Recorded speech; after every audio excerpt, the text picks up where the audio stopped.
உள்ளார பாருங்க, இந்த பானைக்கு உள்ளார தேனீ வளர்ப்புக்கு மண் சட்டி போதும்.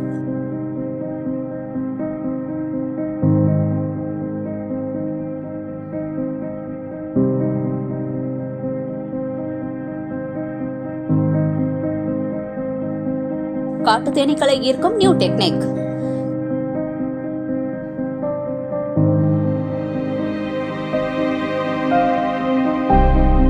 குறைந்த செலவில் அதிக லாபம்.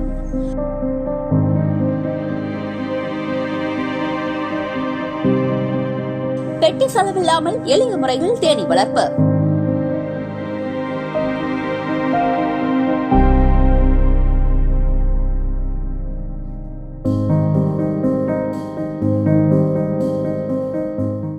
இந்தியாவில் தேனீ வகைகளான இந்திய தேனீ, இத்தாலிய தேனீ, மலை தேனீ, சிறு தேனீ, கொசு தேனீ என மொத்தம் 5 வகையான தேனீக்கள் காணப்படுகிறது. அதில் இந்திய தேனீ, இத்தாலிய தேனீ பெட்டிகளில் வைத்து வளர்க்கப்படுகிறது. இவை தாவரங்களின் மகர்ந்த சேர்க்கைக்கு பெரிதும் உதவுகிறது.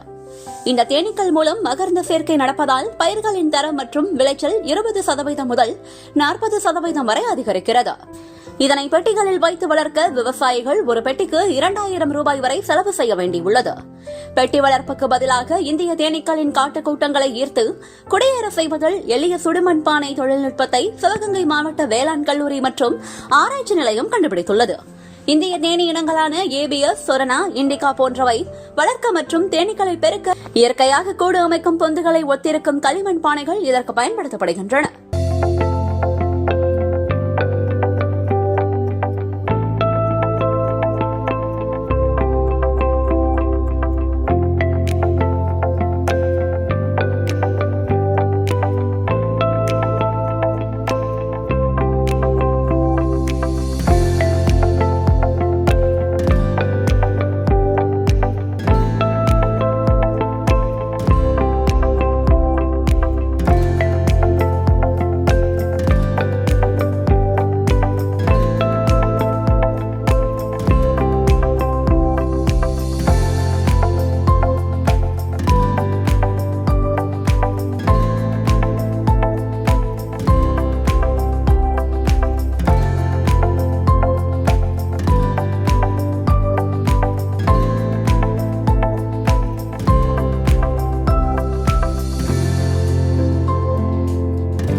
இயற்கையாக கிடைக்கக்கூடிய ஒரு களிமண் பானை, சாதாரண ஒரு சுட்ட களிமண் பானை. அதாவது அந்த பானையினுடைய அளவு எப்படி இருக்கலாம் என்றால், அதனுடைய வாய்ப்பகுதி ஒரு 10 சென்டிமீட்டர் விட்டமும், அதனுடைய ஆழம் ஒரு 40 சென்டிமீட்டரும், அதனுடைய வயிற்று குறுக்கு பகுதி ஒரு 45 சென்டிமீட்டர் விட்டமும் இருக்கிற சைஸில் ஒரு பானையை எடுத்துக்கணும். அந்த பானையில் எடுத்துட்டு அதை அந்த தேனீக்களை தேனீக்கள் இயற்கையாக காடுகளிலும் இருக்கிறது. அதாவது குறிப்பாக மரம் பொந்துகளில் இருக்குது. இந்திய தேனீக்கள்லாம் இருட்டான இடத்துல தான் அதனுடைய கூடுகளை கட்டி வாழும். ஸோ அந்த மாதிரி ஒரு சூழ்நிலையை தரக்கூடியது மண்பானைகள் தான். இப்போ நான் சொல்லக்கூடிய அந்த அளவில் இருக்கக்கூடிய ஒரு மண்பானையை எடுத்துக்கொண்டு இந்த தேனீக்களை கவரக்கூடிய பொருள்களான அதனுடைய கூடுகட்டும் பொருள்களான மெழுகு, இந்த புரோப்போலிஸ், அதாவது பிசின் என்று சொல்லக்கூடிய புரோப்போலிஸ், தேன் போன்ற பொருட்களை கலவையாக செய்து கொண்டு அதை இந்த மண்பானையின் உட்புறத்தில் தடவ வேண்டும். அதுவும் குறிப்பாக அதனுடைய வாய்ப்பகுதியில் விளிம்பில் இன்னும் அதிகமாக அந்த கலவையை தடவி விட்டால், அதாவது இந்த மெழுகு, தேன், பிசின் கலவையை தடவி விட்டால் நல்ல ஒரு அடர்ந்த இலைகள் சூழ்ந்த ஒரு அடர்ந்த ஒரு மரம்.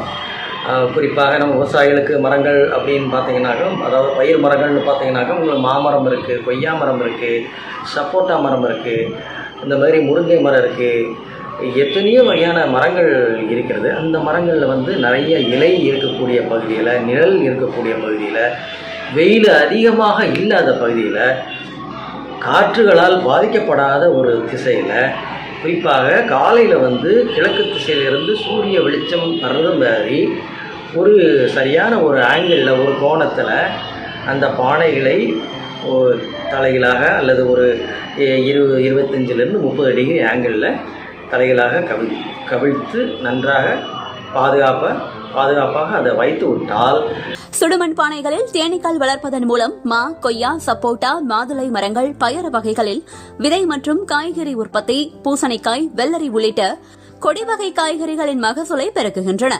மேலும் எண்ணெய் வித்து பயிர்களில் விதை உற்பத்தி, மருத்துவ மற்றும் அலங்கார தாவரங்கள் ஆகியவற்றின் மகரந்த சேர்க்கைக்கு உதவுகின்றன. இதன் மூலம் வழக்கத்தை விட அதிக மகசூல், தரமான விளைபொருட்கள் கிடைப்பதால் விவசாயிகள் கூடுதல் வருமானம் பெறுவதை உறுதி செய்கிறது.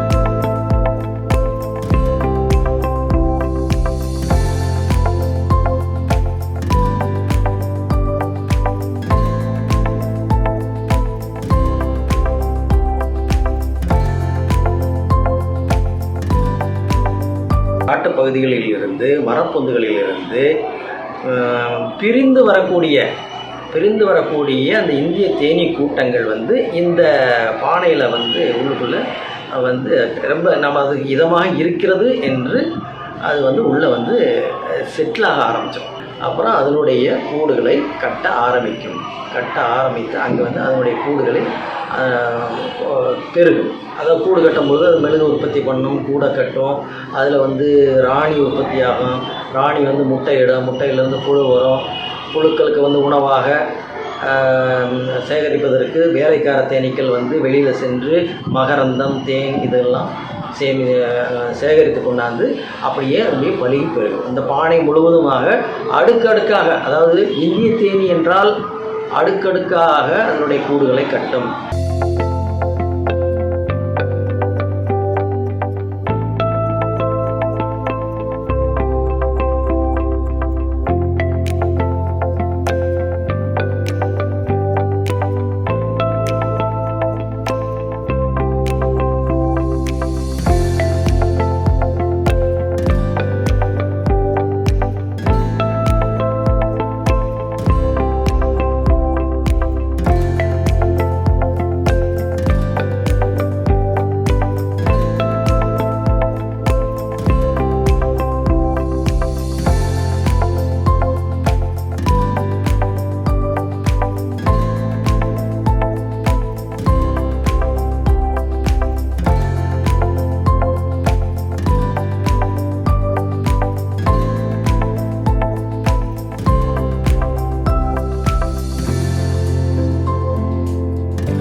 மகரந்த சேர்க்கையாளர்களின் எண்ணிக்கை குறைந்து வரும் நிலையில் இத்தகைய குறைந்த செலவிலான தேனீ வளர்ப்பு முயற்சிகள் அவசியம்.